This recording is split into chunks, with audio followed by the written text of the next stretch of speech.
Welcome to the Dice Tower, a show all about board and card games. In this episode, Dan King and Eric Summer take a look at different board games at the GAMA trade show in Las Vegas. This show is from 2014 and talks about all the brand new games coming out. Here with our interviews is your host, Dan King. Hello, my friends. It's the Game Boy Geek with the Dice Tower here at the GAMA Trade Show, and here I'm with PK from P.O.W.E.R Games. So, PK, how long have you been coming to GAMA? This is our third consecutive year. Perfect. Three in a row. Three in a row. The trifecta. It is. So, with the booth set up, everything very much easier. We know the space, North Tower, South Tower. It's much better. Yeah. So, you've come back a few times. So what keeps you coming back? What is the value that you, as a publisher, game creator? Each year is different, and it's a growing experience, and it's all a good one. The first one was just eye opener. As a self-publisher, you have an idea, you make the game, you get the trademark, and what do? Well, you go to GAMA, and it's just an eye opener. They have seminars, and then they have the retailers, and then they have the distributors. So the first year was a very wide-eyed experience, and then the second one you start okay, let's get this going. We know what we're doing, and let's meet the right people because you met them last year. Right. And the surprising part was really the seminars. And the learning curve. I mean, I thought it was going to be more of just, you have a trade show and it's a convention and you're at your booth. The education, and it's really, it's an association. GAMA is an association, so they really, and that's board. Really, cool. So the education is bringing you back, which is a really good thing. Absolutely. And third year now it's it's all about the expansion and let's get grassroots. Sure. Yeah. Well, you got a booth out there in the exhibit hall, and I'm sure you're probably pretty excited to show some people some new stuff. So what do you got that's hot and new from P.O.W.E.R Games?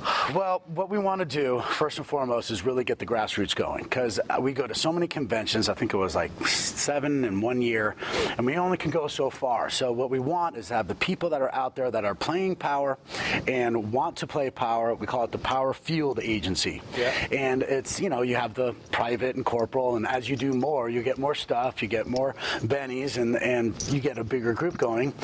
So that's what we really want to focus, because it can't be everywhere all at the same time. So for the people out there that might not be familiar with Power, what kind of game is Power? Non-collectible, deck building, tactical card game. Okay. It's played on a 4x8 grid, so we always like to say where the cards are pieces with movement and range. And how many players can play? There is multiplayer that we have online. There's a multiplayer option, but you do need the battle mats. Otherwise, I would just say it's a two-player game. Okay, perfect. Right now, it is Modern Warfare. And we like to keep all of the units still in service. That's sort of a tenet that they're still being used. Okay. So Power Field Agency, get it grassroots going. They contact me on the net, send them out the product, they hold the night, and then we have to get that Air-Sea expansion out. That's when we put in the Air Force and Navy on top of what we have now, which is basically Army and Marine Corps. So you're doing some grassroots movement. You've got an expansion for Power. Yep. And we're also including dice now.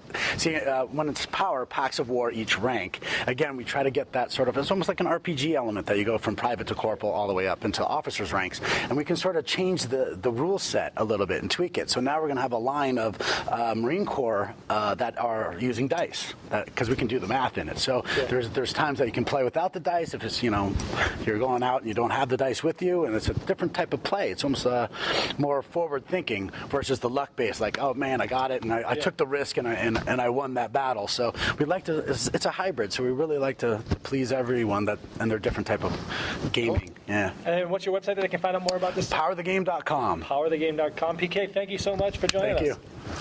Thanks so much for watching the Dice Tower videos. Find more great videos and reviews, as well as our top-rated audio podcast at Dicetower.com. You can also find other great shows at DicetowerNetwork.com. I'm Eric Summerer, and you've been watching The Dice Tower. The Dice Tower is sponsored by Cool Stuff Inc., where you can find great games for great prices. Cool stuff in stock. Check them out at CoolStuffInc.com.